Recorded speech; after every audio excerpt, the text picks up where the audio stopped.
Y es tiempo de conocer acerca de la vida y obra del compositor de suite en sol mayor. Nos adentramos en el conocimiento del connotado Amadeo Roldán, quien también es autor del ballet La Rebambaramba, compuesto cuando solo tenía 28 años de edad y que fuese descrita por un crítico del momento como un musicorama multicolor, capaz de convertir una fiesta afrocubana en una magnífica exhibición de melorritmos del Caribe. Para ello contamos en nuestro set de entrevistas con la presencia del prestigioso músico y compositor Juan Piñera Infante, a quien recibimos con inmensa alegría en nuestra emisión dominical. Muy buenos días, maestro. Buenos días. Es un gusto que esté acá con nosotros. Para mí el gusto es la invitación. Bueno, comencemos primeramente, profesor, cuéntenos acerca de la formación musical de Amadeo Roldán.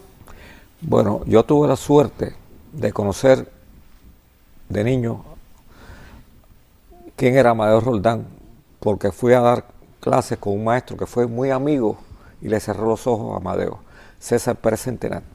Ahí yo supe cómo habían sido sus inicios como estudiante de música, que había estudiado en el Conservatorio de Madrid con Conrado del Campo, algo que no aparece en Wikipedia. Estudió con Conrado del Campo, que fue el que lo formó inicialmente, pero muy temprano llega a La Habana, de haber conocido París, de haber conocido Madrid, llega a La Habana y se integra a la vida musical intensamente muy joven.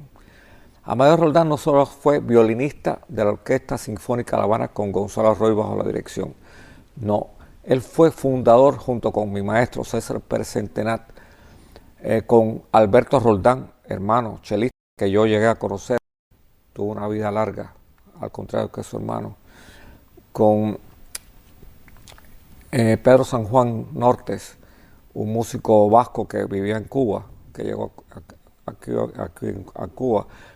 Ellos fundaron la Orquesta Filarmónica de La Habana, una orquesta muy interesante que se ocupó a partir de 1924, 25, 26, de estrenar obras sinfónicas de compositores cubanos. Y ahí fue cuando se escucharon por primera vez obras de Alejandro García Caturla, mucho más joven que Amadeo Roldán, de José Ardeu, que también fue mi maestro, de otros compositores muy tempranos, bueno, Pedro San Juan también, de Pedro Menéndez, un hombre muy olvidado que participó del afrocubanismo. El afrocubanismo fue una suerte de vanguardia formativa para otros músicos que fueron llegando después. Bueno, ¿y cuáles fueron los aportes de Roldán a la música de su tiempo, al punto de que tenemos una escuela especializada que lleva su nombre y rodeado de tantas figuras importantes? Bueno, es cierto que Amadeo Roldán fue director de esa escuela, fundada por una figura olvidada, fundada por Ana Aguado, que fue una mujer que trabajó en la Banda Nacional de Conciertos. Pero bueno, eso no es lo que importa ahora. Esa escuela lleva el nombre porque fue uno de los grandes directores y un gran músico. Y el gran aporte que hace Amadeo Roldán fue, por una parte, crear una creación sinfónica y por otra, llevar la percusión popular cubana y la de origen africano a la música de concierto. Lo hizo a través de diversas obras, sobre todo las rítmicas. Y las rítmicas se dice que fue Edgar Varèse el primero que trabaja la música percutiva en la orquesta, y no es exactamente así. Es cierto que Varèse empieza a escribir en 1929 su guionización, pero Amadeo Roldán se anticipa y termina antes las rítmicas 5 y 6 y llega primero a la escritura de la percusión, algo que nunca se había hecho. O sea que ahí radica la trascendencia de un compositor que coexistió con otros virtuosos, como ya usted apuntaba, de su época, como lo fue Alejandro García Caturla. Su distinción específica radica en estos detalles que usted nos brinda y algo más. Bueno, ese algo más es que en una vida tan corta, 38 años, los 2 últimos años padeció un cáncer. Dice Wikipedia, dice este guión, que era un cáncer de la piel. Al final se aloja en el cerebro y en un ojo. Y la muerte de él fue terrible. Los últimos años fueron ya...